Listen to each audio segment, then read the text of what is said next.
My name is Victoria Winters. Collinwood stands alone on a hill above the town founded by the same family that built this great mansion. But undercurrents are there. Undercurrents that stem from the anger of one man.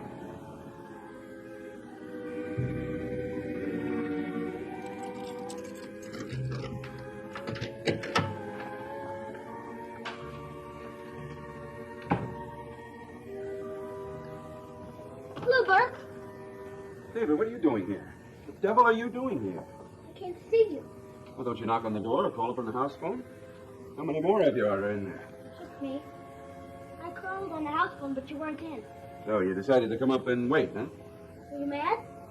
A little bit. Not too much, but a little bit, okay? I'm sorry. I thought you'd be glad to see me. Hey, I am. It's good to see an old friend on a day like today. Now tell me, how'd you do it? How'd you get in? It was easy. Yeah? Well, tell me about it. Next person who sneaks in here might be a deadly enemy. Like my father, you mean? Come on, tell me what your secret is. Now, remember the last time I tried to come in? The maid was cleaning and she saw me? Mm-hmm. Well, this time, I waited until she was through cleaning in that room, went into the bedroom to clean. I ran in, and that's all. The front door was open? It's always open when the maid's cleaning. Hey, had the place really cased, huh? Pretty cool, wasn't it? It's also against the law. No, it wasn't. Nothing's against the law unless you get caught. Who told you that? You did. I think I better get us both a cool drink.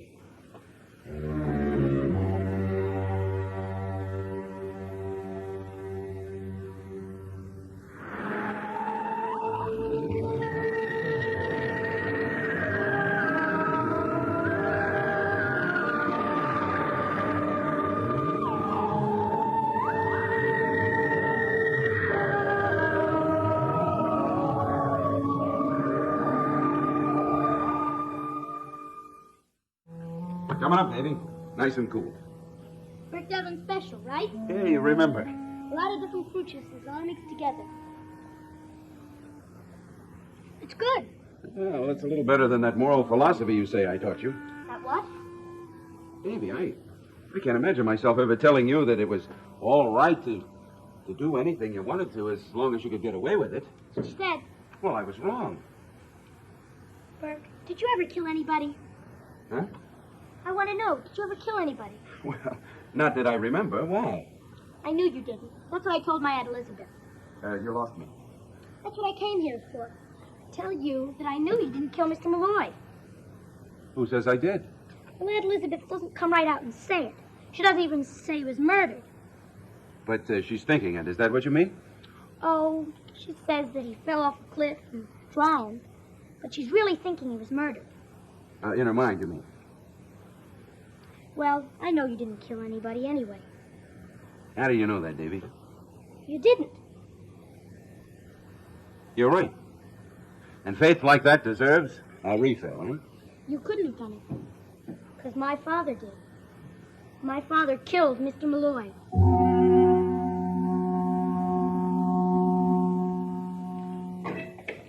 Liz? Liz! I couldn't believe it, Liz. You'll have to excuse me, but right after you phoned, I had to rush right home. It is good news, isn't it? Good news! The coroner's decision is the most wonderful news I've heard in years. Accidental death due to drowning. I think I'll have it cast in bronze. Have you told anyone else about it? No, the sheriff just left a half an hour ago. Oh, I suppose it's all over Collinsport by now. Oh, I would like to see the faces of one or two people. You know, it was generally believed to be homicide, you know. Well, I doubt very much if it's generally known yet, Roger. The sheriff said it might be hours before the facts findings were made public. Well, for you and me, it's all over. All the questions and suspicions can be laid to rest. And at last, poor Bill Malloy can rest in peace. Oh, tell me, Liz, now that it's over, you were worried for me, weren't you? Should I have been? Well, you harbored a teeny suspicion that I had something to do with Bill Malloy's death. And that's the truth, isn't it? Well, there's no point in talking about it now, Roger. As you say, it's over. Yes, amen, it's over. And now life can pursue its normal course.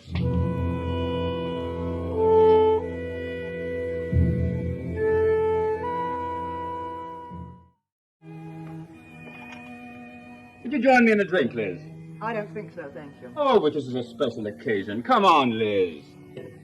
Roger, a moment ago you asked me if I thought you were involved in Bill's death.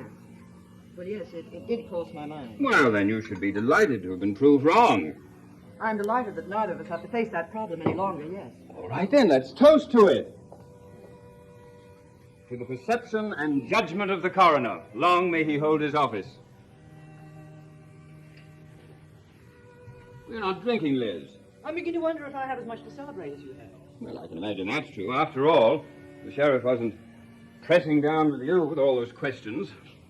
An innocent man needn't be afraid of questions. Oh, now, for heaven's sakes, Liz, this is a happy day. Don't spoil it with soul-searching. Come on, drink up, please.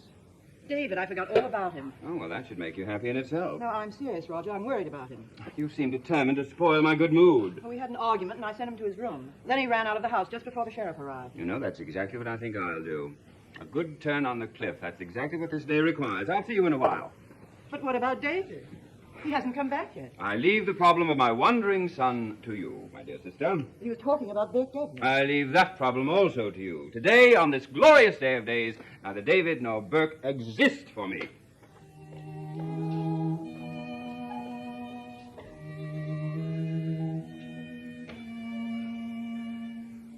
I knew it was my father the very day that Mr. Malloy disappeared.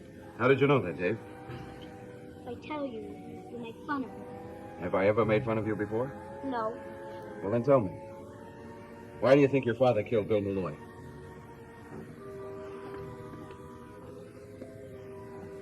They told me. Who? The voices. It's true, Bert. They come into my room at night and they talk to me. They told me my father did it. I see. I knew you wouldn't believe me. I even see it in the crystal ball. You're pretty lonely up in that big old house, aren't you, Davy? They talk to me all the time. I'm sure they do, Dave. Can you believe me? I mean, about my father. Well, let me put it this way, Davy. If I thought you were right, well, it'd be a terrible thing for me to say to you. Because he's my father? Well, I don't care. Gee, Bert, I wish you could come up and live with me at Collinwood. We could have such fun together. Yeah, well, I don't think your Aunt Elizabeth would care for that very much, huh? Maybe after this Malloy thing is cleared up, she'll change her mind. I don't think so. Davy, look. You know what a coroner is? No. Well, he's a man who's going to make a big decision today. And when he does, your Aunt Elizabeth and your father, especially your father, well, they're not going to be very happy about it at all. He's the man that's going to say Mr. Malloy was murdered and somebody has to go to jail for it. That's the man. And that's exactly what he's going to say. Does that mean you can never come and live at Collinwood? Oh, now, I wouldn't say that. I might surprise you. And your aunt one of these days. You mean it? You bet I mean it. Hey, now, you grab those glasses and go in the kitchen and fix us up another concoction. I'll get rid of whoever it is that wants to bother us.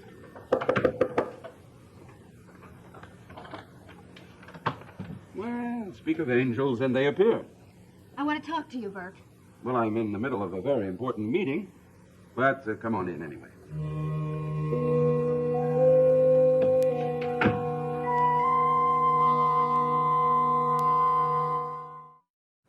I thought you said you were in the middle of a meeting.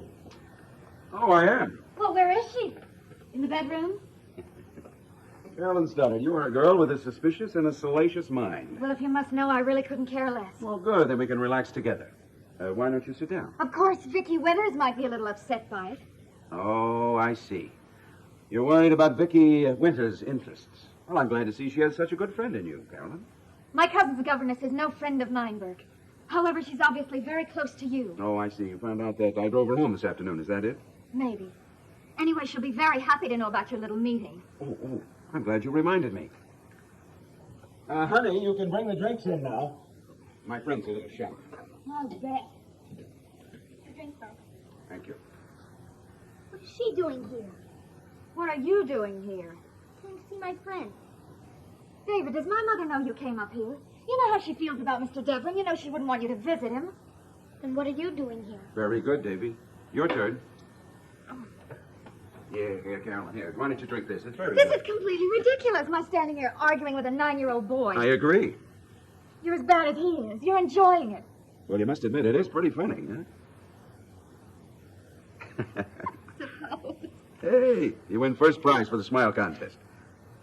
Now, what is it you want to talk to me about? David, would you like to go to the kitchen and fix Burke a drink? I want to stay right here and listen.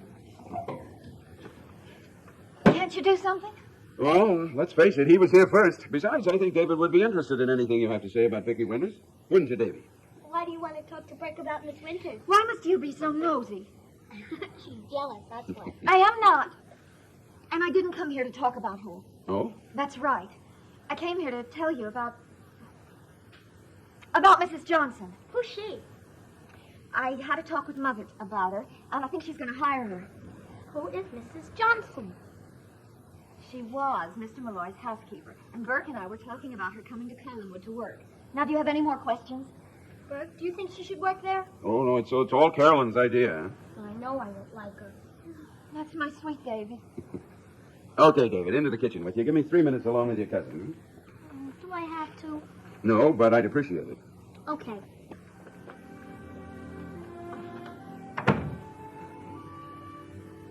Now, why should it bother you so much that I drove Vicky Winters home? Who said it does? You. Oh, not in so many words, but that's why you're here, isn't it? Do you always flatter yourself that much? Let me tell you something, Carolyn. I don't feel that I have to account to you for my actions. To you, to Vicky, or to anyone. I hate you. No, you don't. Yes, I do. And I'm glad I gave you back your gift now. What gift? You don't even remember. Oh, the pen. Yes. The fountain pen you gave me the day we had lunch together in Bangor. You talked a little differently that day. I meant every word I said. Did you? Well, tell me, Burke, just what did you say? I don't remember. My Uncle Roger was right. He told me I shouldn't accept presents from you, and he was absolutely right. I only hope the next girl you give that fountain pen to isn't as naive as I was. Now, that's the second time you've mentioned that pen. And the lost. I hope you get ink all over yourself when you use it. But I don't have it. Oh, come on, Burke. My uncle gave it back to you, and you know it. But all I know is that I don't have it. And he said he was going to give it to you. Hey, maybe Uncle Roger kept it for himself. Burke, I'm serious. It was the night Mr. Malloy died. Uncle Roger took the pen from me, and he said he was going to make sure it got back to you. I think he had something else on his mind that night. Are you sure he didn't give it to you? Absolutely positive. Oh, no, wait. Now, wait a minute. Yes, now I remember. At the meeting at Uncle Roger's office, he did mention something about a pen. You see? But he never gave it to me, Carolyn. He said he didn't have it with him. Are you sure? Time's up. Burke, he couldn't have lost it. It was so expensive. What was? So nothing important, Dave. It's important to me. What is? David, can't you ever mind your own business? Is there a phone there? Well, yes, but if you're going to call your Uncle Roger, don't bother. I couldn't care less. Didn't I tell you she was a big pest? Well, I don't know which one of you takes the cake, you or her. She's older. And she's a girl, right? Right. What's she so mad about? Did my father lose something of hers? Well, whatever your father lost, I can replace. But she said it was real expensive. With money, you can buy anything. Oh, it's wonderful news. What is it, the pen been It's returned? about Mr. Malloy. It's all over. The whole mess is over. What do you mean? Well, I just spoke to Mother. The sheriff came up there earlier today, and he told her. The coroner's decision was accidental death due to drowning. Are you sure? Yes.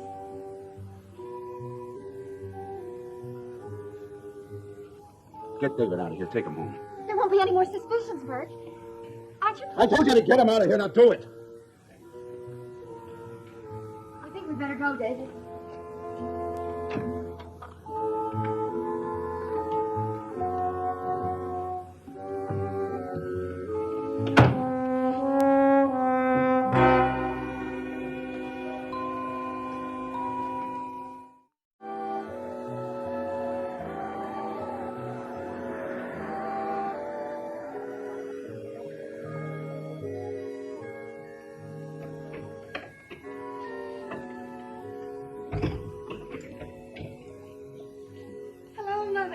Is Uncle Roger around? No, he went out for a walk.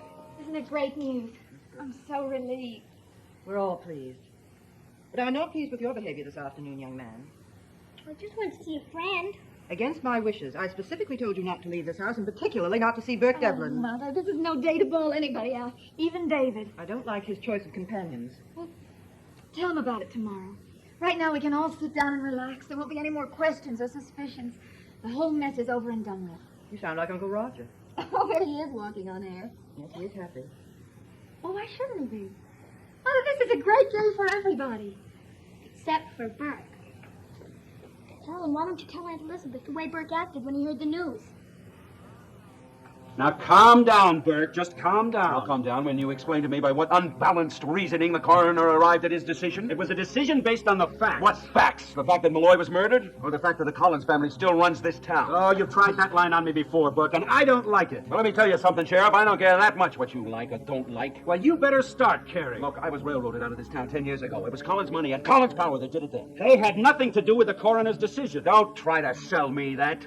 Bill Malloy was murdered. Look, if you have evidence that I haven't heard, I'd be happy to listen to you, Burke. For what? So you can put it away in the dead file with the rest of the case? I think you better get out of here, Burke. What gets me is how stupid I was to think for even 5 minutes that it wouldn't end this way. All right, I'm going to tell you once more, Burke. I gave a complete report of my investigation to the coroner. I went in and I answered his questions. And then he alone came to the conclusion that Malloy was not murdered. There was no influence, no pressure, a simple study of the facts. Including the interesting observation that the family that hires the most people in this town, pays the most taxes, controls the most votes, was taken completely off the hook. Burke, I've got a lot of work to do, so I think you better get out of here. You think it's buried, don't you? Sure. You think this business is buried in the ground with a dead man who died accidentally by drowning. Well, let me tell you something. You're wrong. It's out in the clear. Still out in the clear. Burke, I think it might be a very good idea if you just packed your bags and went back to New York. I don't think so. And if you have any idea of running me out of town, remember, I can afford lawyers now that'll chew you up into little pieces. Can't you just leave that family alone? No. I've been wearing gloves up till now, but I'm taking them off. And I don't care who knows it. You or them.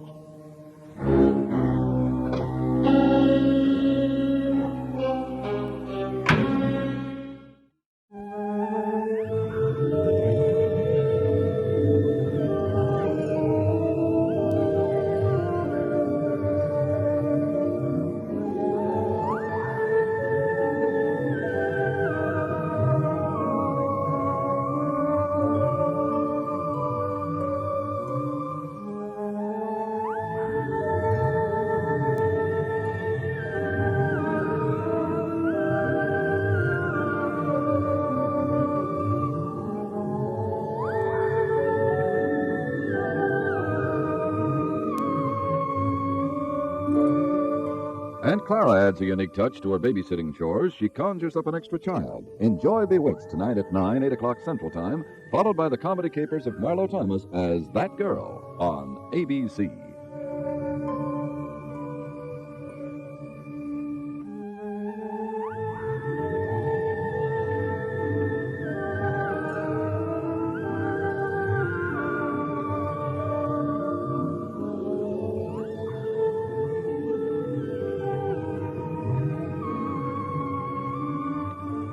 Dark Shadows is a Dan Curtis production.